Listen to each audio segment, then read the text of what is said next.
Hi everyone, this is Bic Benedict. We've been playing Ninja Gaiden Sigma 2 on Master Ninja difficulty, the highest difficulty that one can play on this single-player campaign, although there is an Ultimate Ninja on the challenges, but I don't do those since it's online, and I'm not an online type of person, so I mean this used to be my favorite chapter until I played this chapter on Ninja Gaiden 2, and this is the hardest chapter on Ninja Gaiden 2 coming off the Elizabeth fight, because you've got to really perform well on that boss fight, and you come here and there is, I mean, you can skip the fight, you can skip the whole thing. I've done it in my first campaign. Anybody who's really into the channel knows that I did 2 campaigns on Ninja Gaiden 2, and in the second campaign I left no head unsevered, so to speak. That's actually been my motto that's always my motto for these guides here. But the reason I don't like this chapter anymore is because it's too easy. I mean, as it stands, we've got dogs here, but in Ninja Gaiden 2, you'd have archers, you'd have a shit ton of IS ninjas, the exploders. I'm talking about all the exploders that we had with Ayane and mages, and just a seemingly never-ending war. It was a flat-out war. And when I play this, I'm like, you know, dogs? That's all you're going to give me? Just a bunch of fucking dogs over here? And, you know, it's just one of those things. I like both games, but sometimes the challenge factor in this game, for me, is just not there. And even though I do still think this game is harder than Ninja Gaiden 2, some parts are simply not. But overall, the overall difficulty, I'm saying, is there. But anyway, I really love this chapter. In fact, my chapter 11 video for campaign number 2 was over 2 hours, a 2-hour-long video, because it had a really long test of valor too inside of it. But now we're facing these guys again, and I have this weapon, you know from the last chapter up to level 3. And I also wanted to mention that the other upgrade that I made at the store was for the Tonfa. So I have 4 weapons up to level 3, which is as much as you can possibly have it here. And, you know, for these guys, I've always, whenever I come here, I'm just sick. I'm kind of sick of fighting these guys, even though we've only really fought them as Ayane. But here, I'm trying to use a weapon that's similar to hers, and there really isn't one. You know, I'm used to using a set technique for dealing with these guys. I'm used to using Momiji's weapon, but either this weapon or the scythe is as close as you're going to get, but the scythe is very slow. Although if you do press the square button like 5 times, it does a pretty good combo that leaves you in a really good predicament on that 5th hit, because you go over their grab. It's really cool, but I just wanted to just throw void at these guys. I'm just fucking sick of these guys. I hate these guys so much, and we're going to have to deal with these guys. Well, one of them later in the chapter, and then in a subsequent chapter, I think it's called the Underworld Abyss, we'll be dealing with them again. I just really tire of those enemies. I just don't like them. Just a fierce dislike of those enemies. But now we're doing a really fun fight, and we have a couple of new moves. We also have forgot to mention it, but this move I'm going to do right here, it's called the Steel Cutter. 3 squares and then the triangle. It's also a really badass new flying swallow move that you can do, which I'm going to demonstrate over here. And it is performed by pressing, I don't have a list up ahead, but I know you press square, you hold the triangle button for a second, and then I think it's 3 more presses of the triangle button. I'm going to do it right over here. Check this out. Right here. See that? That's a badass move. And they're really I mean, honestly, there's not that many more moves on the level 4 strength of this weapon. I think you have like maybe a half a dozen more moves. But I was looking for a lot more moves, and some of those moves that I mentioned are just the UTs. You know, the 360 UT from Ninja Gaiden Black, which is awesome. It's a really cool UT. You know, the 360 one. And then there's also, he does more attacks with the standalone UT, which is not, you know, moving the analog stick in a 360-degree motion. This is a really fun fight. I like this fight, and we're dealing with exploders here. No mages to speak of here. This is a really challenging fight on Ninja Gaiden 2. So there's the 360 UT. I think you can rotate the camera or the right analog stick when you're doing that UT. So I don't know why you can't do it when you're doing an Azuna drop. See that move that he did right there? That's I believe you can parry that. What is it called? It's hard to speak so extemporaneously on these guides because you always forget stuff. I think you can block it though. I'll have to see what it is. I can't remember what it's called right now. But here is another monstrous fight on Ninja Gaiden 2 that's rendered just so easy over here. All you face is two guys here. And I'm going to hit the targets. I'm going to save my money and not buy these items, so I'm just going to hit the targets right here. It doesn't matter if you hit these targets now or later, but that's never made sense to me. Like 6 Nympho orbs come out of the target, but you only get 3. It just makes no sense. I don't know if that was an oversight or if it's intentional. It's not unique to difficulty, I do know that. But I've been getting a lot of good response from this guy, and I really appreciate the support. But for these guys, I mean, we've just got 2 Shadow Ninja Reietsus here, and Void works really well. So, I mean, it would be kind of wasteful to not use Nympho, because they give you free Nympho unless you want to conserve it. So, this is going to be another one of those long chapters, but an enjoyable chapter. But it lacks the challenge for me. The challenge is just absent. They've just stripped the game down to its roots in this version, and I really love this game. And I mean, I really do. I wouldn't have made 3 guides for this game plus an unpublished one if I didn't like the game, But sometimes I just really want to be punished and challenged. And I know that sounds like I'm the kind of person that wants to be tied up and stuff or tortured, but no, it's not the case. I just like to be challenged when I play a game because there's far too many easy games in this industry that just pander to the player and it's too easy. But what I don't like is a challenge that is unfair and requires luck. That's when I draw the line. So there's the Jizu statue head. It's going to give us a grains of spiritual life, but the important thing to note about that is that you need to make sure you don't have any damage on yourself. The interesting thing about this part here is that you can go back and save it here, but in Ninja Gaiden 2, this extremely hard fight out here, you couldn't go back and save it. And the reason is because in this game, they close off another area, whereas in Ninja Gaiden 2, they close it off right here, and because these games are really linear, and to keep the frame rate up, I guess they can't have the game be, it's not open world, but you can't go back to the beginning. I believe not even. I mean, they close it off. I think where the fight was, the little boss battle we did with the Tengu brothers. But I hate the Tengu brothers, and not even because they're hard anymore. It's because the camera angles were so horrible in that fight that we just did a moment ago. And, that's not a basis to hate those guys, but that's a bad place to put those guys anyway. So I didn't even buy anything at the store. Because I'm not going to need anything. If this were Ninja Gaiden 2, I would need a lot of stuff. And I believe you can actually come back up here too. Whereas in Ninja Gaiden 2, once you came down here, there's no going back up to the store. I opened that chest knowing full well that I was wasting those, and I just said to hell with it. I'm not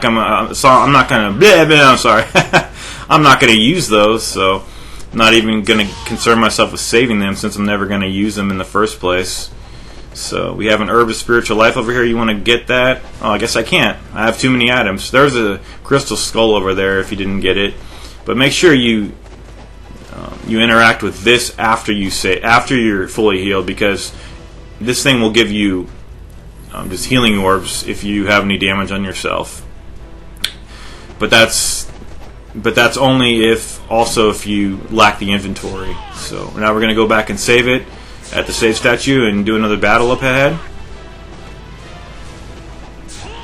Did I save it? I didn't even save it. You see how unconcerned I am with saving it.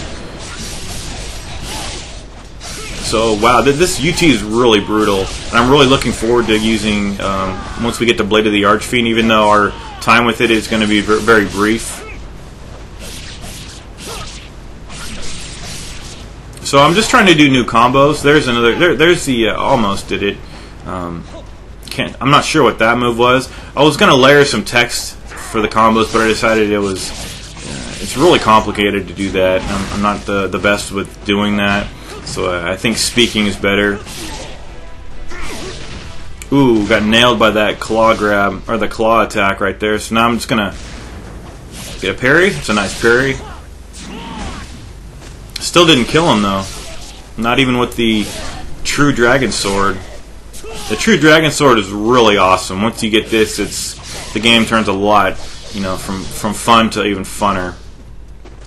But now I'm going to go back and save my progress. Might as well heal a little bit, even though I don't really need to. Okay, we're going to go to the next batch of fights, and the move I actually forgot what it was a moment ago was the Gleaming Blade attack. So we have a save point that we just saved at, and you can go back anytime you want to and save it, although I didn't because I wanted to see if I could do it. There's a save point in Ninja Gaiden 2 up ahead, which there's just not one here. So I don't like this environment because the tall grass obstructs my vision. So the alternate Gleaming Blade attack that I mentioned is called the Cloud Dragon Gleaming Blade, and I do it right over here. And I was correct about the button combos. So I think I do it on the IS Ninja over here.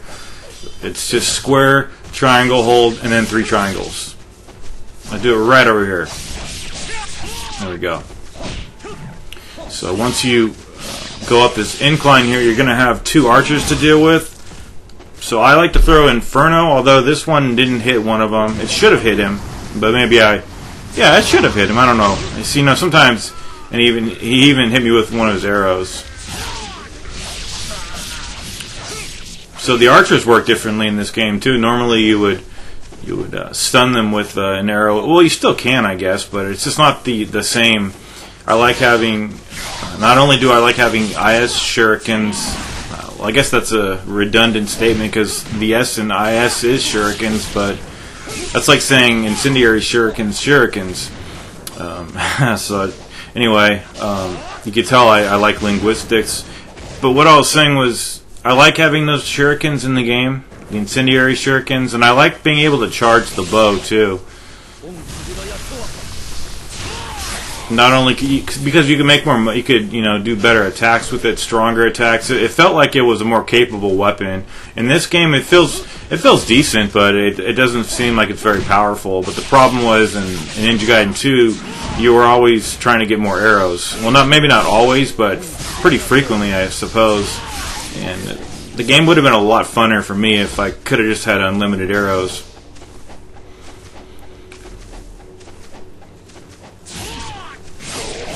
So I would say, like a direct comparison from this save point to the next one, it's longer in this game, but it's not as arduous of a journey uphill. So, all I can say is watch out for these exploders. They've got a bad grab. It's a really nasty grab. So I needed to take care of this guy here without getting hit by any more shurikens. And all you need to do is block. They don't go through your guard unless you're in combat, and you get hit and your guard gets broken very fast. But I kind of tentatively go through this cave up ahead, and it might not look tentative, but just because there were enemies here in the other game, I thought there might, but none came. So I knew I was thinking about the other game, and I also was trying to figure out where the other Spirit of the Devils was, and it's right up ahead. But that's the problem with playing 2 games so closely to one another, because things just blend into one another. Like here would be the Test of Valor location, but in its place is a box with the Spirit of the Devils. Or no, Life's 1,000. No, the Spirit of the Devils is inside the hut. Never mind, my bad. But we have 2 IS ninjas up here, so I'm at a... Yeah, I had to get some iframes here real quick. See, not only did I not know where the enemies were, but they would have probably grabbed me. And in this, in this game, grabbing is just getting killed. So I'm going to skip that, whatever it is.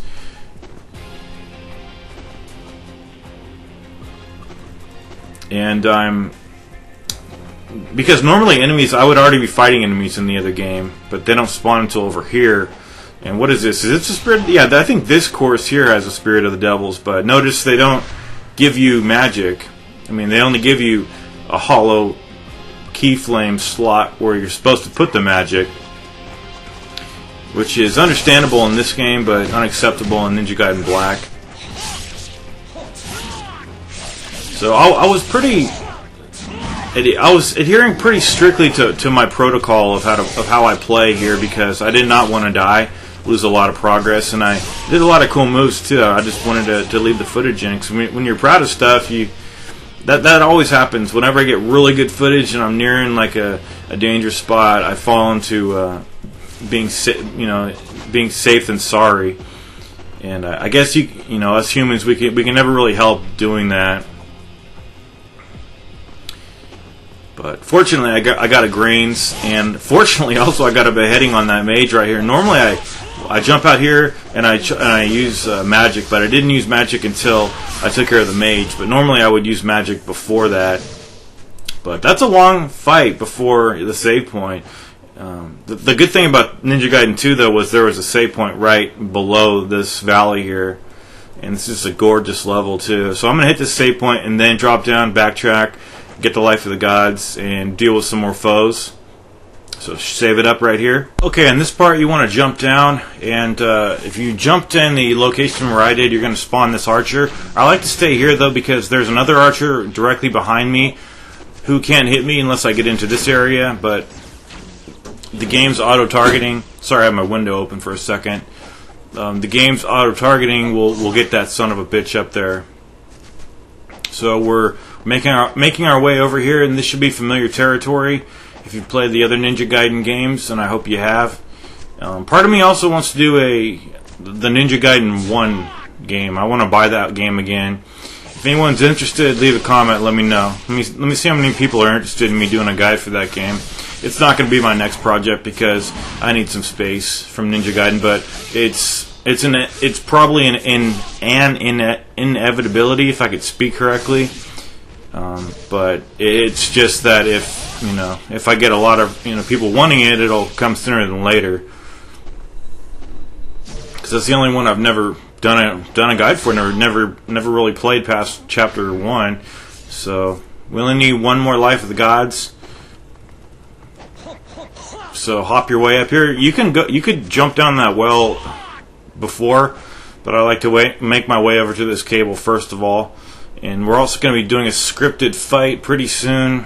And the only difference between this fight and the one in Ninja Gaiden 2 is that it lets you fight longer. It actually lets you keep fighting until your health drains all the way, or you get too much money or something. I'm not really sure how it is, but I know on this version it's much faster of a sequence that finally transpires until Muramasa shows up.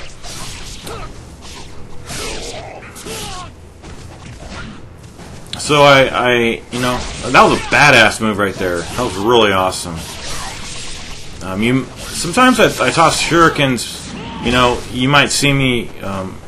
You might think that I'm failing the Izuna drop by not doing the body slam, but I'm purposely just tossing shurikens. But I hope you know how to shuriken cancel after this guide. I'm not the best at it, just because I don't like to do it that much. I could beat these games and recover fine. Some people just like to use it as part of their gameplay, and that's cool. But I'm just saying, I just don't use it that much. But I don't want to devalue its emphasis. But anyway, from this point to Genshin, you have to do a lot of battles, and I was really surprised over here because this fight, you can't go back and save it after this in this game. On Ninja Gaiden 2, you can. 100% guaranteed you can. And this fight's even harder because all you had in Ninja Gaiden 2 were the ninjas, the gray ninjas, were whatever they were. I don't know if they had red garb on or gray or blue, but whatever they were. You didn't have IS ninjas and you didn't have mages. I know we don't have IS ninjas here, but we do have mages. Good tip of wisdom. You see how I parried that mage's attack right there? That was good, but a really good tip for the mages is don't ever let them get the first strike, because what they love to do is grab you. And a grab, with my amount of health right now, I would survive a grab, but I would have to have full health, and I would only have one little sliver of hit left. And getting hit by a little shuriken from these ninjas would kill me. So I edited out my shopping there. But make sure if you want to equip this, it might come in handy on the boss battle. But these are tough battles. In Ninja Gaiden 2, it was just dogs. But I would prefer to fight dogs than these guys here, because a lot of them are just so no, fuck the dogs. No one wants to fight dogs, but these are just really tough battles. And not only do you have these kind of carbon copy fights here, because it's the same fight in the next sequence, but I felt bad having to use too much magic here, but so be it, I guess, because it's just, I wanted this section here, and I wanted this chapter to be more remarkable than it ended up being. I mean, it's fairly unremarkable. I don't do too many special things, but I think it has a lot to do with my enjoyment of the level. Like, I went all out for Chapter 11 in Ninja Gaiden 2. It was a 2-hour video, like 2 hours and 2 minutes. And sure, it probably would have been 45 minutes. I mean, it would have been 45 minutes less if I hadn't put the Test of Valor in, but I did all the Test of Valor, and I didn't want to leave anything out of my campaign. But I do think it harkens back to my enjoyment factor. And just, I'm going to skip that collectible right there. But it just, I don't know. I don't like this stage anymore. I love it in Ninja Gaiden 2, but this version, I don't like it anymore. Maybe it's because of the Tengu brother too. Rears his ugly ass head over here. Right here I was scanning for items because I didn't know if they were placed differently from the previous version. Yeah, never let those mages do the first strike, because they'll always grab you. I mean, maybe not always, but pretty much count on it.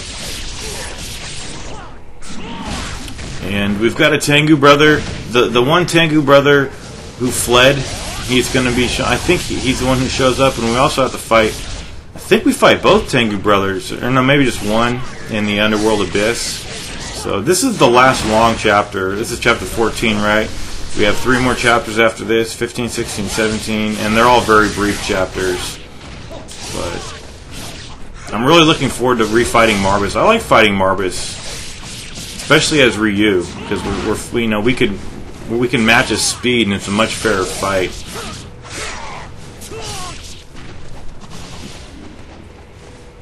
But there's no checkpoint anywhere. If you die, like on the Tengu brother, you have to start from way back, that save point, way back there. And for the third of the 4 Genshin fights, sorry about that. Okay, so Genshin's coming up, and what I did was, I'm not going to have it in slow motion because I've covered him a couple times in slow motion.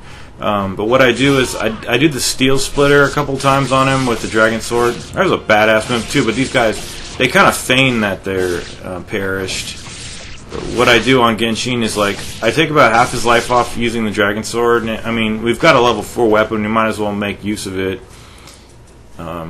If you need to prepare for these guys, I would use like an Enma's Fang to do a UT charge. It'll destroy these guys.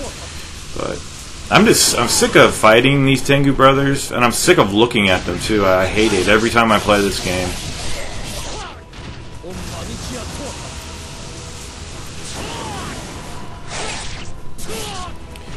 But the other thing I do with Genshin is I bust out my Lunar and go for Azuna drops. It's not the most groundbreaking thing I could have done, but You know, I wanted to use a level 3 lunar on him, see how it felt. It felt pretty good, not for me, but for him. I mean, it felt good to get some more damage off his person.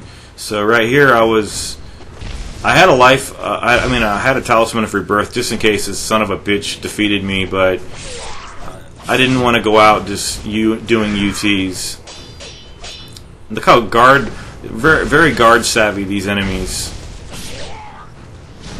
Now I don't even know what they are. They're like a warlock, but just always, yeah. Blah, blah, blah, sorry, can't talk today. I need some soda. There we go. Does he yield anything? Yeah, he yielded some health. So there's 3 items on this map. There's this, the Life of the Gods. Did that? Yeah, you see this? I was going into the menu to apply them, but they auto apply. I mean, obviously, but it's been a while since I played this game, and I'm just not used to that function. And we're going to be coming up on Genshin pretty soon. Very soon, in fact. So grab this item first. Don't put any Don't put any Devil's Way mushrooms into your key gauge because they're going to fill us up in the next chapter. Plus, magic is useless on Genshin. So I have the. Oh no! I guess I'm sorry. I edited that clip out, but mostly I'm just doing the square times 3. Plus the triangle button, so it's square, square, square, triangle on this guy for the steel splitter. But you need a shuriken cancel out of that, and it turned out to be a bad idea that I kind of regretted. But the fight, I kept doing well. I mean, I kept surviving in the fight, so I just left the fight in. And I don't like this environment that we fight Genshin on here in the volcanic area of what I imagine is the somewhere in Mount Fuji, since we're climbing that mountain the whole time. He's got all the same basic tricks, although he does Azuna drop us now. He has that ability, and I've got to be honest with you guys, I can never see it coming. It's too fast. But there may be some precedent or something that he does that tells the player that he's going to do it, but what that might be, I don't know. I really don't know. So here I switched to the lunar. I still got my Talisman of Rebirth, and I'm going to... I always have a harder time with Azuna dropping this form of him, and the reason is I need to get closer to him, and maybe he separates himself from you a little bit more. I'm not sure, but there was the Azuna drop, and it's always unmanning to be Azuna dropped. But level 3 Lunar is very good. I mean, even if see that connected, and it doesn't even take that much away, honestly. So he's got the same old tricks. Like I said, he's going to throw the void. Just always keep your guard up. Evade all of his attacks. Don't let him, start a combo on you, or your guard's going to get broken, and you'll probably almost be dead. So I was playing pretty lackadaisically here, and got another Azuna drop. And I know I missed a lot of them, but you still get a lot of the hits from it, especially the final triangle. See that? That takes away almost as much as an Azuna drop. That one triangle hit. It doesn't make sense. Stuff like that irritates me. But I'm almost dead. I decided not to heal. It's going to take one more Azuna drop, but I failed it. I thought this would take him out, but it missed. And then this final hit, the final triangle hit him, and I killed him. So I'll see you guys in the next chapter.